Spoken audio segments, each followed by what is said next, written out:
안녕하십니까. 복지TV 뉴스입니다. 여전히 많은 장애인들은 사회 속에서 다양한 차별을 경험하고 있습니다.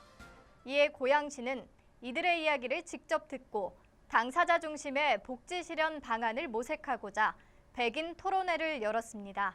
첫 소식 이명아 기자입니다. 경기도 고양시 시민 약 100만 명 중 장애인은 약 3만 7천여 명입니다. 고양시가 장애인 백인 토론회를 열고 장애인의 복지와 인권 증진, 이동권 편의 증진을 위한 장애인 차별 실태와 복지 욕구 조사에 나섰습니다. 토론회에서는 장애 유형별 당사자 백인과 고양시 관계자들이 함께 차별 경험을 나누는 시간을 가졌습니다. 고양시는 백인 토론회에서 나온 다양한 사례들을 바탕으로 보고서를 만들 계획이라고 전했습니다. 장애인들의 다양한 목소리들을 우리들의 주거, 일자리, 문화, 복지 이런 부분에 녹여내는 작업을 하고 싶고 장애인들의 실태를 좀 더 객관적이고 종합적으로 저희들이 조사해서 좀 더 체계적인 장애인들의 복지, 또 욕구, 또 인권 상황 개선 등 이런 부분들을 종합적인 이 실태 보고서를 작성하고자 하는. 고양시에서 처음으로 장애 당사자들의 이야기를 듣기 위해 마련한 백인 토론회. 이들의 목소리가 보다 적극적으로 정책에 반영돼 변화하는 고양시의 모습을 기대해 봅니다. 복지TV 뉴스 이명아입니다. 소리에만 의존해 책 한 권을 완벽히 이해하는 것이 가능할까요? 국립장애인도서관이 그 가능성을 높이기 위해 시각장애인들을 위한 전자책 접근성 가이드라인을 만들었습니다. 하지만 아직 갈 길이 멀어 보입니다. 언제 어디서나 쉽게 읽을 수 있는 전자책의 시대가 활짝 열렸지만 시각장애인들이 전자책을 이용하기에는 여전히 어려움이 많습니다. 전자책은 이제 구입을 해서 읽어야 되는데 구입하는 그 절차를 이용하는 게 일단 시스템 지원이 원활하지 않고 전문 서적 같은 경우는 이제 뭐 표나 그림 그런 이미지 자료들이 많이 있어서 그런 정확한 정보를 확인하는 게 어렵고 좀 여러 가지로 불편해서 이용하지 않고 있습니다. 이에 국립장애인도서관은 시각장애인들이 전자책에 쉽게 다가갈 수 있도록 전자책 접근성 가이드라인을 마련했습니다. 가이드라인에는 제작자들이 시각장애인을 위한 전자책을 만들 때 꼭 지켜야 하는 최소한의 원칙들이 담겨 있습니다. 특히 전자책의 그림과 표, 문단 구성 등이 설명될 수 있는 저작 지침과 구체적인 예시가 함께 포함됐습니다. 하지만 이 기준에 맞는 전자책이 실제 제작되기 위해서는 아직 해결돼야 할 부분이 많습니다. 일단 저희가 가이드라인을 만들었지만 이 가이드라인으로 만들 수 있는 전자책 제작 도구가 현재 국내에서나 외국에서나 쉽게 활용할 수 있는 도구가 없고요. 그리고 출판사 입장에서는 전자책 접근성을 위한 전자책을 만든다는 게 조금은 비용적인 부담이 사실적으로 있습니다. 시각장애인을 위한 전자책 접근성 가이드라인이 제대로 힘을 발휘하려면 제작자뿐 아니라 정부의 관심과 지원이 더욱 필요합니다. 현재 시행되고 있는 장애인 활동 지원 제도에 대해 장애 유형별 인정조사표가 개발돼야 한다는 의견이 제시됐습니다. 한국장애인개발원이 발간한 논문에 따르면 현재 활동 지원 제도는 인정조사를 통해 선별된 장애인에게 서비스를 제공하고 있습니다. 하지만 현재 인정조사표는 신체 장애에 대한 조사 항목에만 치중돼 있어 시각, 자폐, 지적 장애인들의 경우 신청 자격에 제한을 받고 있는 상황입니다. 이에 논문은 장애 유형에 맞는 인정조사표를 개발해 모든 장애인들이 활동 지원 제도를 신청할 수 있게 해야 한다고 설명했습니다. 장애인식 개선을 위해 열린 제18회 전국 초중고등학교 100일장에서 학생들은 화려한 글솜씨를 맘껏 뽐내는데요. 이번 대회가 어린 친구들에게는 장애에 대해 깊이 생각해보고 올바른 인식을 갖게 되는 기회가 됐습니다. 김한겸 기자가 다녀왔습니다. 장애인식 개선을 위한 제18회 전국 초중고등학교 100일장 시상식이 서울 여성플라자에서 열렸습니다. 이날 시상식은 초등부와 중등부, 고등부로 나눠 진행됐고 내빈들이 참석해 상을 전달했습니다. 초등부 시 부문 대상을 차지한 김희진 학생은 수상한 작품을 낭송하기도 했습니다. 또한 고등부 방송소감문 대상을 차지한 김민경 학생은 100일장을 마련해준 주최 측에 감사의 소감을 전했습니다. 상에 탔다는 것에 대해서 굉장히 영광으로 생각하고 있고요. 그리고 장애인 인식에 대해서 평소에 많은 생각을 가지고 있었는데 이거를 방송 소감문을 통해서 제가 표출할 수 있었다는 거에 굉장히 감사하게 생각합니다. 한편 이날 인사말을 전한 장애인 먼저 실천운동본부 이수성 이사장은 복지 선진국들에 비해 부족한 우리나라 장애인식을 꼬집으며 여전히 장애인식 개선이 필요하다고 전했습니다. 뉴질랜드라든지 핀란드라든지 이런 데서 장애인이 자연스럽게 어울리는 모습에 보면 우리는 아직도 한참 못 미칩니다. 그래서 장애인들한테 일체 편견 없이 자연스럽게 위해주고 도와주는 그런 사회가 반드시 돼야 되고. 복지TV 뉴스 김한겸입니다. 발달장애인의 재활과 자립의지를 심어주기 위해 매년 열리고 있는 발달장애인 복지증진대회가 지난 8일 광주광역시에서 열렸습니다. 김영솔 기자입니다. 지적장애인 권리선언문을 발달장애인 남녀 대표가 낭독하고 있습니다. 지난 8일 광주광역시 발달장애인 복지증진대회가 우리들의 공감 그리고 소통이라는 주제로 개최됐습니다. 이번 대회에서는 발달장애인이 직접 사회를 보고 축사를 낭독하는 등 행사의 주체가 되어 뜻깊은 시간을 보냈습니다. 참석하신 분들도 이들도 할 수 있고 또 저렇게 해도 괜찮구나 라는 것들을 보고 가심으로써 보신 분들의 생각이 조금씩 변화되기를 바라는 마음입니다.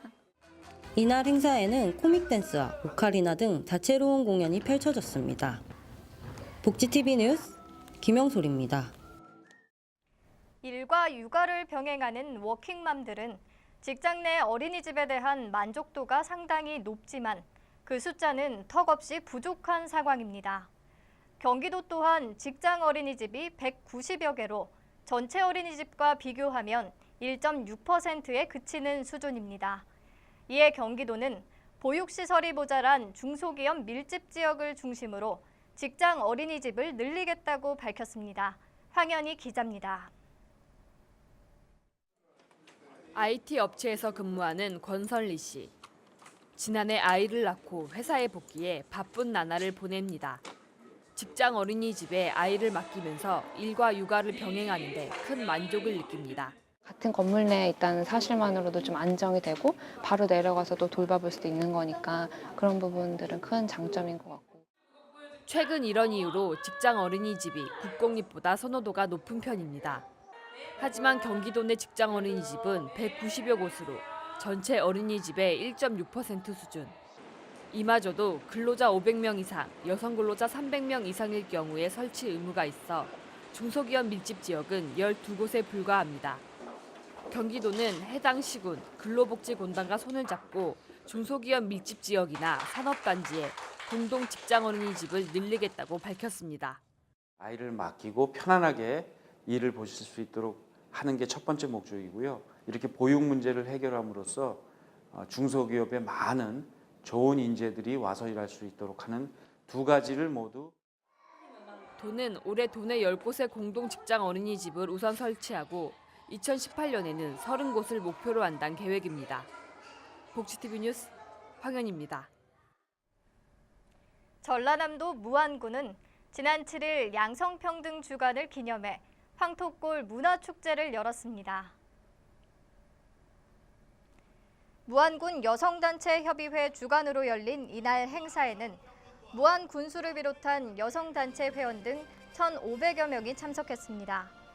이번 행사는 난타, 줌바 댄스 등의 축하 공연을 시작으로 기념식과 화합 한마당 노래자랑 등이 진행됐으며 양성평등을 위해 노력한 여성단체장과 모범을 보인 다문화 가족 남편 등을 대상으로 표창이 수여됐습니다.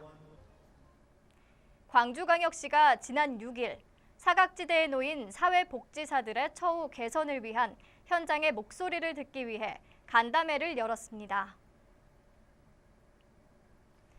간담회에는 문상필 시의원과 시청 관계 공무원, 사회복지시설의 영역별 대표자 등 40여 명이 참석했습니다. 이날 간담회에서는 복지시설의 취업을 꺼리고 이직률이 높은 현장의 어려움이 지적됐으며 사회복지 종사자의 처우 개선을 위해서는 근무 환경과 급여 수준 등 현황 파악이 시급하다는 의견이 나왔습니다.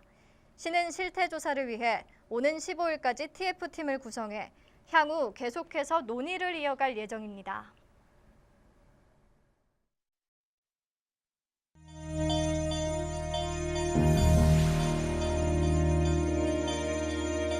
이어서 간추린 뉴스를 전해드립니다. 한국의 대표 인권유린 사건인 형제복지원 사건의 진상 규명을 위한 법률안이 20대 국회에 다시 발의됐습니다. 법안은 국무총리 소속으로 진상규명위원회를 설치하고 피해자의 유족들이 위원회에 조사를 요청할 수 있도록 했습니다. 또한 국가가 피해자와 유족을 대상으로 보상금과 생활보조금 등을 지원하도록 규정했습니다. 경남도가 지난 4일 양성평등 주간을 맞아 기념식을 열었습니다. 이날 기념식에는 홍준표 도지사를 비롯해 여성발전과 양성평등 실현을 위해 기여한 도민 800여 명이 참석한 가운데 가족 친화 인증 기업과 여성의 권익 증진을 위해 노력한 여성단체장 등의 표창이 수여됐습니다. 광주광역시에서 지난 1일 대촌 전통문화 커뮤니티 센터와 빛고을 공예 창작촌의 개관식이 열렸습니다. 개관식에는 윤장현 광주시장 등 200여 명이 참석한 가운데 빛고을 공예 창작촌 입주 작가의 공예 작품 전시회와 전통가마 소성식이 진행됐습니다. 경기도가 오는 9월 23일까지 전국 다문화 UCC 공모전을 엽니다. 외국인을 포함한 국내 거주자 모두가 참여 가능하며 공모 대상은 다문화를 주제로 한 5분 분량 이내의 광고, 드라마, 애니메이션 등의 영상물입니다. 기타 자세한 사항은 공모전 홈페이지를 참고하면 됩니다. 전주시청에 바리스타 교육을 받은 중증 장애인을 채용한 꿈앤 카페가 문을 열었습니다. 전주시청 꿈앤 카페는 중증 장애인의 경제적 자립과 사회 참여를 돕기 위해 마련된 일터로 전라북도에서 진안군청, 완주군청에 이어 세 번째이며 시 단위에서는 처음으로 개소했습니다.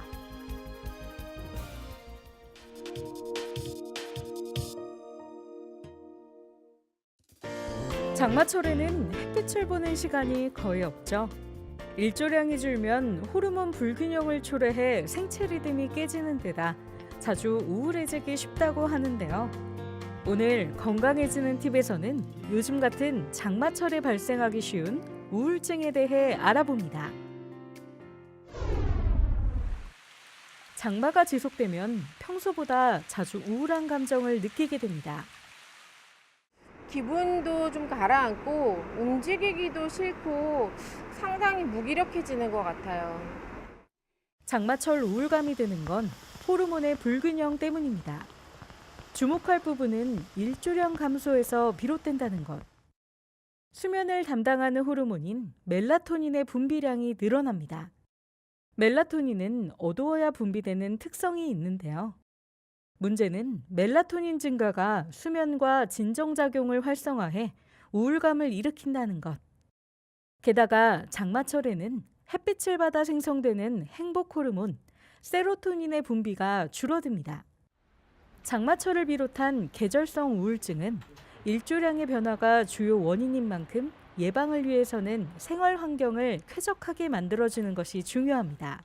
집에 있는 모든 불을 밝게 켜서 이 밝은 날을 만들어주고 특히 집에 있는 어떤 자연적인 제습을 할 수 있는 신문지나 숯 같은 것들을 갖다 놔서 조금 쾌적한 환경을 만들어주면 우리가 신체적으로 예민해지거나 정신적으로도 많이 다운되고 힘들어지는 것들을 좀 예방할 수 있을 것 같습니다.